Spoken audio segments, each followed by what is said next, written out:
പ്രിയപ്പെട്ട പ്രേക്ഷകർക്ക് സ്വാഗതം. ഇത് ബ്ലാസ്റ്റേഴ്സ് സോക്കർ. കഴിഞ്ഞ മത്സരത്തിൽ കേരള ബ്ലാസ്റ്റേഴ്സ് ഗോവയോട് എതിരില്ലാത്ത ഒരു ഗോളിന്റെ പരാജയമാണ് ഏറ്റുവാങ്ങിയത്. ഗോൾ കീപ്പിംഗ് പിഴവിൽ നിന്നുമായിരുന്നു ബ്ലാസ്റ്റേഴ്സിന് ആ ഗോൾ വഴങ്ങേണ്ടി വന്നത്. എന്നാൽ അടുത്ത മത്സരത്തിൽ ബ്ലാസ്റ്റേഴ്സിന് എതിരാളിയായി വരുന്നത് ബംഗളൂരു എഫ് സിയാണ്. കഴിഞ്ഞ മത്സരത്തിൽ ഗോവയുമായി നടത്തിയ ആ പ്രകടനം വെച്ചുകൊണ്ട് ബംഗളൂരു എഫ് സിയെ നേരിടാൻ ചെന്നാൽ എന്തായാലും ബംഗളൂരു എഫ് സി വൻ ഗോൾ മാർജിനിൽ തന്നെ ബ്ലാസ്റ്റേഴ്സിനെ പരാജയപ്പെടുത്തുമെന്നുള്ള കാര്യം ഉറപ്പാണ്. അതുകൊണ്ട് തന്നെ അടുത്ത മത്സരത്തിൽ ബ്ലാസ്റ്റേഴ്സ് ടീമിൽ വമ്പൻ മാറ്റങ്ങൾ തന്നെയാണ് നമ്മൾ പ്രതീക്ഷിക്കുന്നത്.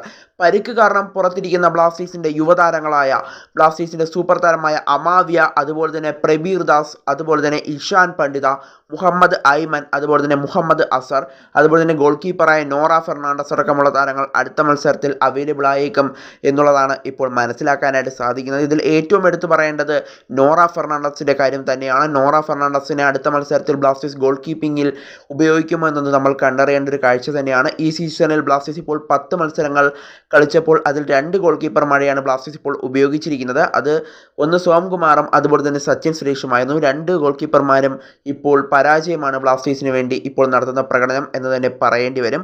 അതുകൊണ്ട് തന്നെ അടുത്ത മത്സരത്തിൽ നോറ ഫെർണാണ്ടസിനെ പരിശീലകൻ ഉപയോഗിക്കുമോ എന്നത് നമ്മൾ കണ്ടറിയേണ്ട ഒരു കാഴ്ച കൂടിയായിരിക്കും.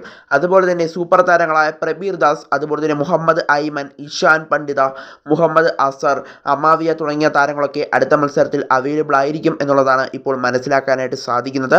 എന്നാലും ഈ താരങ്ങളൊക്കെ മടങ്ങിയെത്തുന്നതോടുകൂടി ബ്ലാസ്റ്റേഴ്സ് വിജയവഴിയിലേക്ക് തിരിച്ചെത്തുമെന്ന് തന്നെയാണ് പ്രതീക്ഷിക്കപ്പെടുന്നത്. കൂടാതെ ബ്രൈസ് മിറാണ്ടയുടെ കാര്യമൊക്കെ എടുത്തു പറയേണ്ടതാണ്. ഈ താരങ്ങളെയൊക്കെ ബ്ലാസ്റ്റേഴ്സ് എന്തുകൊണ്ടാണ് ഉപയോഗിക്കാത്തതെന്ന് ഇപ്പോഴും ആരാധകർ ഉറക്കെ ചോദിക്കുന്നുണ്ട്. എന്തായാലും യുവതാരങ്ങളുടെ ഭാവി നശിപ്പിക്കുകയാണോ ബ്ലാസ്റ്റേഴ്സ് എന്നുള്ളതാണ് ബ്ലാസ്റ്റേഴ്സിൻ്റെ ആരാധകരും ഇപ്പോൾ ഉറക്കെ ചോദിക്കുന്നത്. എന്തായാലും ഈ താരങ്ങളൊക്കെ അടുത്ത മത്സരത്തിൽ അവൈലബിൾ ആകുമെന്ന് തന്നെയാണ് പ്രതീക്ഷിക്കുന്നത്.